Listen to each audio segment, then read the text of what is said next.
Elisha Mdeba, padri mpya, waheshimiwa mapadri, pamoja na waumini wenzangu, tumsifu Yesu Kristo. Milele amina. Tumsifu Yesu Kristo.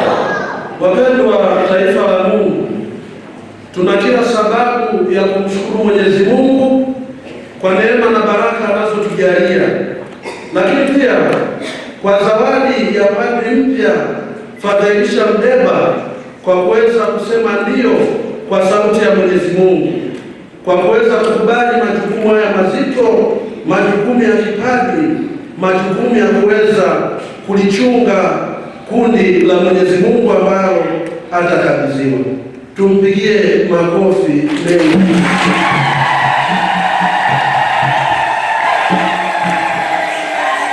Wapendwa, misa ambayo padri amechagua kumshukuru Mungu kwa heshima ya Ekaristi Takatifu.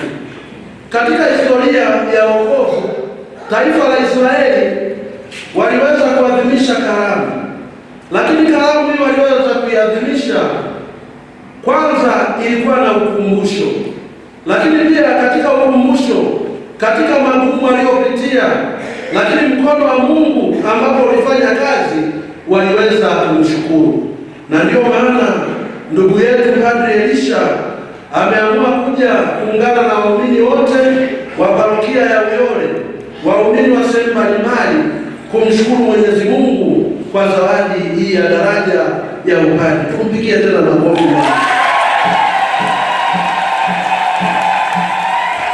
Inawezekana katika ukumbusho huu ndio hawa ambao alipitia na yeye, kama hawa wakoma waliokuwa 10. Inawezekana katika safari, katika majiundo yake ya kipadri, kuna changamoto alizozipitia, lakini kila kukicha yeye pamoja na wenzake, inawezekana walikuwa wakimlilia Bwana wetu Yesu Kristo, wakimlilia Mwenyezi Mungu kwamba Yesu uturehemu, na ndio hapo anapata uponyaji. Ndugu yangu padri, wito wa upadri ni neema ya Mwenyezi Mungu, na hii neema ni kubwa ambayo mimi na wewe tunaalikwa kuweza kuipokea.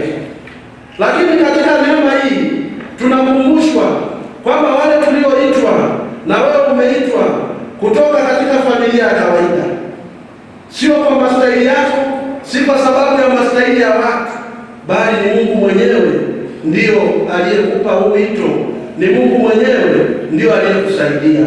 Hivyo wito huu ni si haki yako kwamba umestahili, bali ni zawadi kutoka kwa Mwenyezi Mungu. Zawadi hii tunakuomba uweze kuitunza, zawadi hii uibebe na uishikilie na ufanye kazi yako kwa uaminifu. Lakini pia katika shukrani hii ya Ekaristi Takatifu tunakumbushwa shukrani ya kweli ni kumtumikia Mwenyezi Mungu kwa moyo. Yule mkoma mmoja alirudi akaanguka miguuni pa Yesu kwa shukrani. Hivyo Padre Elisha, leo wewe pia umerudi kwa Yesu, si kwa maneno bali kwa maisha yako. Yanatakiwa awe shukrani kwa Mwenyezi Mungu, uweze kumtumikia kiaminifu, na hasa maisha yako yaweze kujidhihirisha ya kile unachokiamini. Wewe ni sakramenti.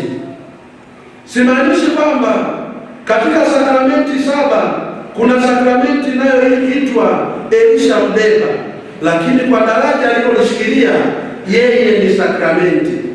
Sakramenti ni ishara au alama wazi iliyowekwa na Kristo mwenyewe ili ziweze kutupatia neema ya wokovu. Kwa hiyo yeye ni sakramenti, nikiwa na maanisha nini? Yeye ni ishara, lakini pia ni alama wazi. Bwana wetu Yesu Kristo anajidhihirisha yeye kama nuru ya ulimwengu. Anapojidhihirisha yeye kama nuru ya ulimwengu katika Injili ya Mathayo, anatukumbusha pia sisi, kila mbatizwa na wewe uliyepokea jukumu kubwa, kwamba wewe si nuru peke yake, bali pia ni chumvi ya ulimwengu. Unaalikwa uweze kuishi kwa uaminifu wako, ibada yako na upendo wako kwa watu wa Mungu, ndizo shukrani hizi zinazotakiwa ziwe na uhalisia. Kwa hiyo mpendwa, ni namna gani utaadhimisha ibada yako? Unatakiwa uweze kuiadhimisha na kile ambacho unakiadhimisha, kile unachokiamini uweze kukiishi. Kwa hiyo unakufahamu vizuri padri, toka ukiwa frate hapa ulikuwa na majukumu mengi, lakini ulikuwa unaweza kujiandaa. Kwa hiyo hivyo ibada yako utakayoifanya isiwe leo tu kwamba unaadhimisha, matokeo yake upadri wako uweze kuishi upadri wa mazoea au utawagusa watu. Unapopata fursa, jiandae vizuri, ishi vizuri, uweze kuwa na uadilifu, utawagusa watu wengi. Tuonyeshe shukrani zetu kwa Mungu kwa kumwombea padri huyu. Utume huu ni mgumu, na kitu ambacho ni kibaya zaidi ni kwamba pale watuoni baba askofu anapoanza kuwauliza watu, huwa tunajibu nataka, kwamba hamna mtu ambaye amemlazimisha kwa, lakini nataka hizi muda mwingine katika kuziishi zinakuwa ni changamoto. Naomba tumuombee. Lakini katika kumwombea huku, wapendwa, upadri si SACCOS. Kwa hiyo sasa, kwa sababu upadri si SACCOS, kazi yetu sisi ni kumwombea. Sasa matokeo yake unakuta badala ya kumwombea, sisi ndio tunaanza kumpiga mizinga. Wapendwa, akipangwa huko hatujui ataishije, lakini kazi yetu tumwombee ili aweze kuwa mwaminifu, mwenye unyenyekevu na upendo. Tumsimamie kwa sala, lakini pia mshikamano. Upadri ni huduma ya watu, tusimwache aweze kwenda peke yake. Lakini wapendwa, katika somo la kwanza ambalo tumepata kulisikia, Yeremia aliitwa na Mwenyezi Mungu. Yeremia alikuwa mjumbe wa Mwenyezi Mungu, na kama tulivyosikia, Yeremia anapata mateso kwa kuhubiri ukweli. Yeremia anakataliwa, Yeremia anahukumiwa, Yeremia anatupwa shimoni, lakini Mwenyezi Mungu hakuweza kumwacha, alimuinua, na akakupitia watu mbalimbali Yeremia aliweza kuishi vizuri. Hivyo hivyo padri, katika utume wetu kuna changamoto nyingi ambazo watu tunazipitia, na mimi ningekuwa nimepata fursa ya kuwa papa, ile formula ya ubadilisho tungeibadilisha, kwamba je, wewe unataka kuwa padri katika shida na raha, joto na nini na nini, ili tujue kabisa kwamba katika upadri, katika maisha yetu ya miito mitakatifu kuna shida na kuna raha zipo, na haya ndiyo katika majiundo ya mtu, haya yote huwa yanatokea katika maisha yetu. Lakini mpendo, kwa nini Yeremia anateseka? Na huu wito wa upadri ni wito wa uaminifu wa kweli.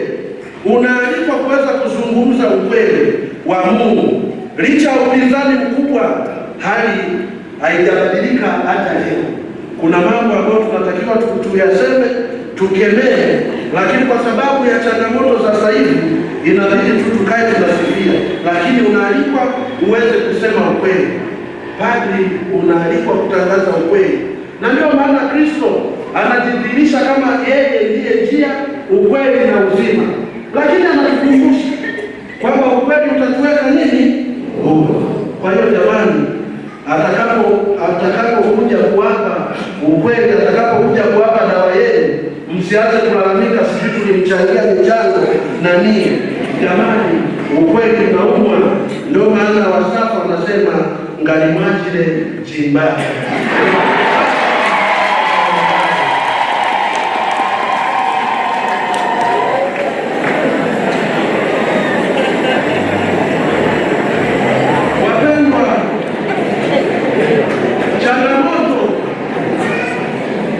Changamoto ni sehemu ya huduma takatifu. Shimo la Yeremia si hadithi ya mbaya, ni hali halisi ya utumishi kwa mtumishi wa Mungu kama wewe padri mpya. Upadri ni katika nyakati hizi, kuna nyakati nzuri una nyakati mbaya au changamoto, lakini katika changamoto hizi bado mkono wa Mwenyezi Mungu upo. Kuna kuonewa, hata kupigwa ndani ya kanisa.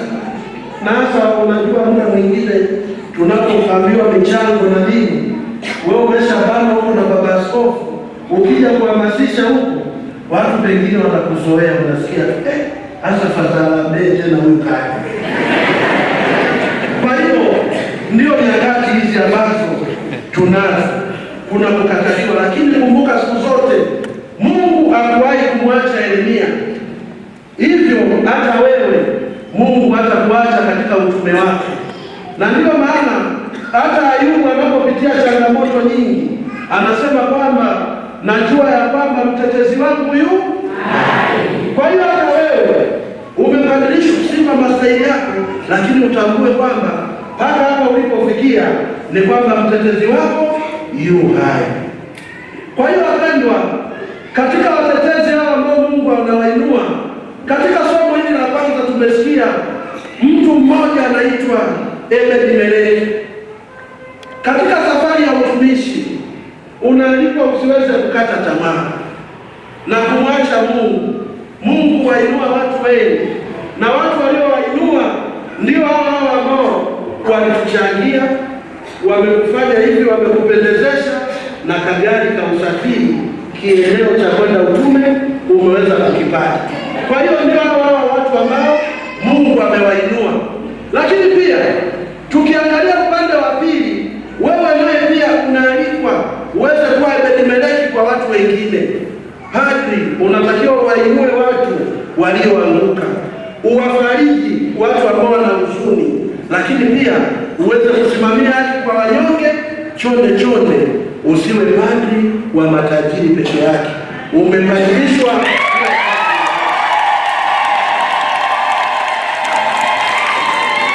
Wapendwa, kwa hiyo unaalikwa kuweza kuwa padri kwa wote. Unajua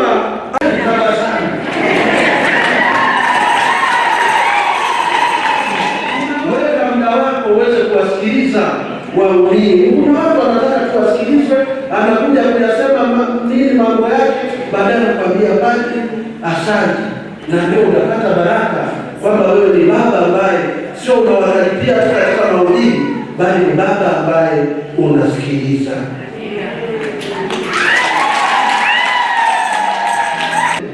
Yeremia hakujilinda bali alijitoa. Kwa hiyo na wewe padri, tunaomba uweze kujitoa, uweze kujitoa maisha yako, na maisha yako sio yako mwenyewe, bali umepadrishwa ili kuweza kuwahudumia watu. Umepadrishwa furaha zao, lakini pia huzuni zao, na hii ndio inatakiwa iwe sadaka katika maisha yako. Utume wako usipokuwa sadaka, ukakosa ushuhuda kwa waumini, maisha yako blaza yatakuwa ni magumu mno. Upadri wako utakosa direction, matokeo yake utaanza kuteseka. Na ndio hapo padri mpya tutaanza kuona, tunahisi huyu ametimiza miaka 25 ya upadri au kumbe changamoto ni wewe mwenyewe, na utafurahia matokeo yake. Tukikupigia simu, padri mbeba vipi utume wako, unaanza kulia nalia.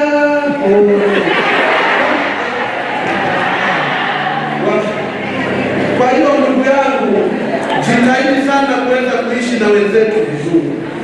Kwa hiyo padri ni tumaini la ushindi. Yeremia alitoka shimoni. Hii ilikuwa inamaanisha ni safari ya sio ya kushindwa, bali ni safari ya ushindi katika Kristo. Hata ukiteseka usikatishwe tamaa. Tazama mwisho wa Yeremia ni kwamba alitukuzwa. Vivyo hivyo Mungu atatukuza kwa uaminifu. Sasa huu ushindi unaupataje? Huu ushindi unaupata ukisoma maandiko. Daudi anapomkabidhi mwanae Sulemani mamlaka, anamwambia uwe imara na ujionyeshe wewe kuwa ni mwanaume.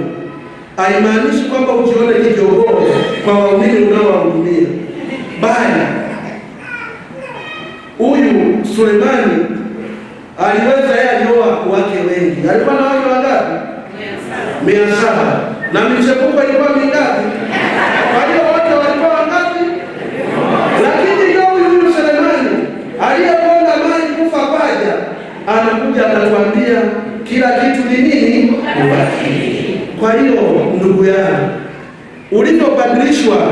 sio kwamba sasa umepata uhuru.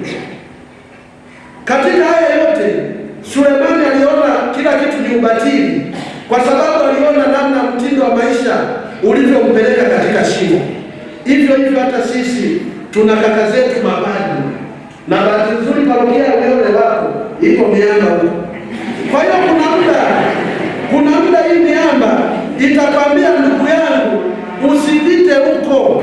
Kwa hiyo kama una dini, umesoma, umepita Cuba, unatakiwa uelewe, sio lazima wakwambie sisi tulipita huko tukadondoka. Kwa hiyo ndugu yangu, na wewe uweze kuwaheshimu mapadri ambao wana umri mkubwa, wamepitia mengi, kwamba nyani, ukiona nyani mzee amebeba mishale nini mingi, naomba uwafate, uwaulize ni namna gani unatakiwa uishi. Kwa hiyo sio unakuwa padri unaanza kuwa mpigania uhuru.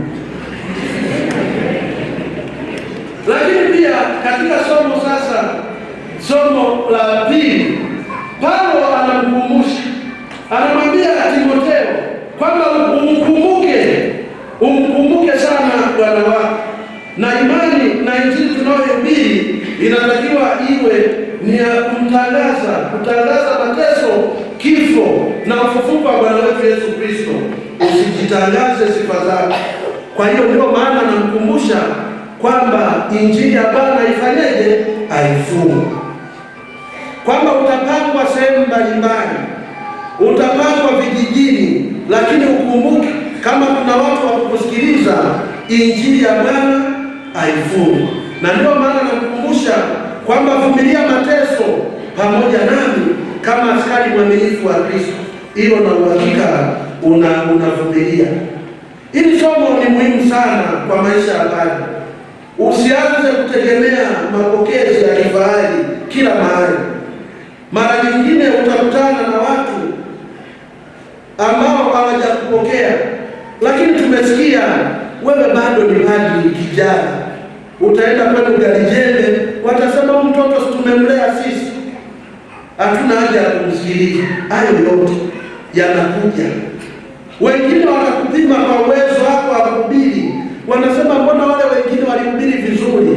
Wewe tangaza injili, usianze nini, usisikilize ya watu. Ukisikiliza ya watu, wewe kanyaga, nenda. Kusaachia, nenda kwako.